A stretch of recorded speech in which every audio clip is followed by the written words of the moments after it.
AMD, Cisco மற்றும் நோக்கியாவுடன் இணைந்து தகவல் பரிமாற்ற சேவையில் செயற்கை நுண்ணறிவை பயன்படுத்தும் திட்டத்தை அறிமுகம் செய்ய இருப்பதாக ஜியோ பிளாட்ஃபார்ம் லிமிடெட் நிறுவனம் அறிவித்துள்ளது. ஸ்பெயின் நாட்டில் உள்ள பார்சிலோனாவில் நடைபெறும் உலக மொபைல் மாநாட்டில் முன்மொழியப்பட்ட இத்திட்டம் மூலம் தகவல் பரிமாற்ற சேவையில் பாதுகாப்பு மேம்படுத்தப்படும் என்று ஜியோ பிளாட்ஃபார்ம் லிமிடெட் நிறுவனம் தெரிவித்துள்ளது. முன்னணி நிறுவனங்களுடன் இணைந்து செயற்கை நுண்ணறிவு திட்டத்தை செயல்படுத்துவதன் மூலம் தகவல் பரிமாற்ற சேவையின் எதிர்காலம் புதிய தரத்தை எட்டும் என்று ஜியோ பிளாட்ஃபார்ம் லிமிடெட் குறிப்பிட்டது. கர்நாடக திரைப்பட விழாவில் கலந்து கொள்ள நடிகை ராஷ்மிகா மந்தனா மறுத்துவிட்டதாகவும் அவருக்கு பாடம் கற்பிக்க வேண்டும் என்றும் அந்த மாநில காங்கிரஸ் எம்எல்ஏ பேசியது சர்ச்சையை ஏற்படுத்தியுள்ளது. சட்டமன்ற வளாகத்தில் செய்தியாளர்களை சந்தித்த எம்எல்ஏ ரவிக்குமார் கவுடா கனிகா கன்னட திரைப்படத்தில் நடித்து திரை வாழ்க்கையை தொடங்கிய ராஷ்மிகா கர்நாடகாவை அவமதித்து விட்டதாக சாடினார். அவரது பேச்சுக்கு பாஜக உள்ளிட்ட கட்சிகள் கண்டனம் தெரிவித்து வருகின்றன. திண்டுக்கல் மாவட்டம் பழனி மலைக்கோவிலில் மின் இழுவை ரயில் நிலையத்திற்குள் புகுந்த பாம்பை கண்ட பக்தர்கள் அலறி அடித்து ஓட்டம் பிடித்தனர். மின் இழுவை ரயிலுக்காக காத்திருந்த பக்தர்கள் கூட்டத்தில் பாம்பு புகுந்தது. இதனால் அலறிய பக்தர்கள் இருக்கையின் மீது ஏறி நின்றனர். பின்னர் அங்கு வந்த தீயணைப்புத் துறையினர் நீண்ட நேரத்திற்கு பின் பாம்பை பிடித்து வனப்பகுதியில் கொண்டு விட்டனர்.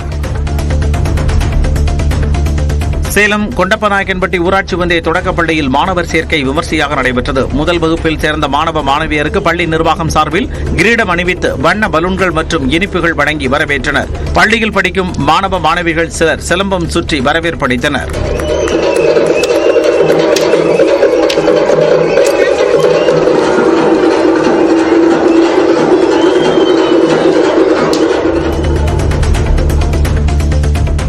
உதகையில் அரசு தாவரவியல் பூங்காவில் முதல் முறையாக நெதர்லாந்து நாட்டின் டாஃபோடிஸ் மலர்கள் பூத்து குலுங்குகின்றன. வில்லியம் வேர்ட்ஸ்வர்த் உள்ளிட்ட பல கவிஞர்கள் டாஃபோடிஸ் மலரால் மனம் கவரப்பட்டு கவிதைகள் எழுதியதால் ஆங்கில கவிஞர்களின் மனம் கவர்ந்த மலர் என்ற பெயரையும் பெற்றுள்ளது.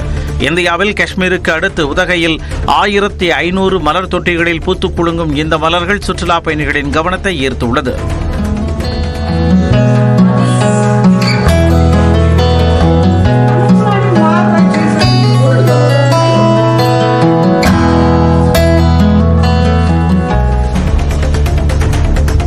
சென்னை விமான நிலைய பயணிகள் ஓய்வறையில் தமிழ் உள்ளிட்ட மாநில மொழி இதழ்கள் புறக்கணிக்கப்பட்டுள்ளதாக திமுக எம்பி வில்சன் குற்றம் சாட்டிய நிலையில் இதற்கு விமான நிலைய நிர்வாகம் மறுப்பு தெரிவித்துள்ளது.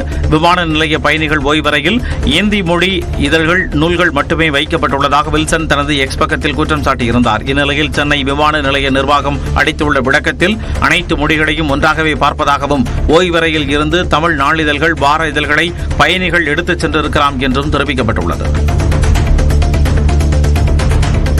திருவள்ளூர் மாவட்டம் பட்டாபுராவில் சிஆர்பிஎஃப் வீரரின் வீட்டில் திருடர்கள் புகுந்து 30 சவரன் தங்க நகைகளை திருடிச் சென்றனர். சிஆர்பிஎஃப் வீரரான ஜெகன் தனது குடும்பத்தினருடன் உறவினர் வீட்டிற்கு சென்றிருந்த வேளையில் அவரது வீட்டில் புகுந்த திருடர்கள் 2 பீரோவில் இருந்த நகைகளை திருடியுள்ளனர். வீட்டில் கைரேகைகளை பதிவு செய்த காவல்துறையினர் விசாரணை நடத்தி வருகின்றனர்.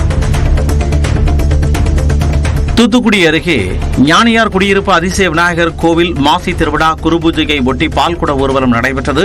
யானை முன் செல்ல 108 பக்தர்கள் பால்குடம் சுமந்து வீதி வீதியாக ஊர்வலம் வந்தனர். சுற்றுவட்டாரத்தைச் சேர்ந்த திரளான மக்கள் கோவிலில் சாமியை தரிசனம் செய்தனர்.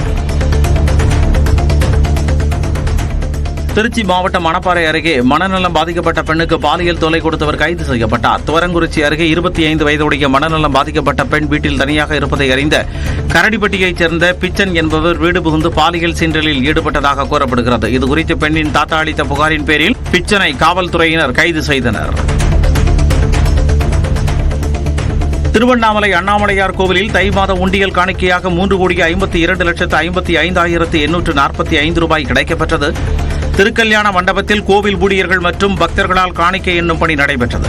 229 கிராம் தங்கம், 1 கிலோ 750 கிராம் வெள்ளியும் பக்தர்களால் காணிக்கையாக வழங்கப்பட்டுள்ளது. வெள்ளி கிரீடம் ஒன்றை பக்தர்கள் காணிக்கையாக செலுத்தியுள்ளனர்.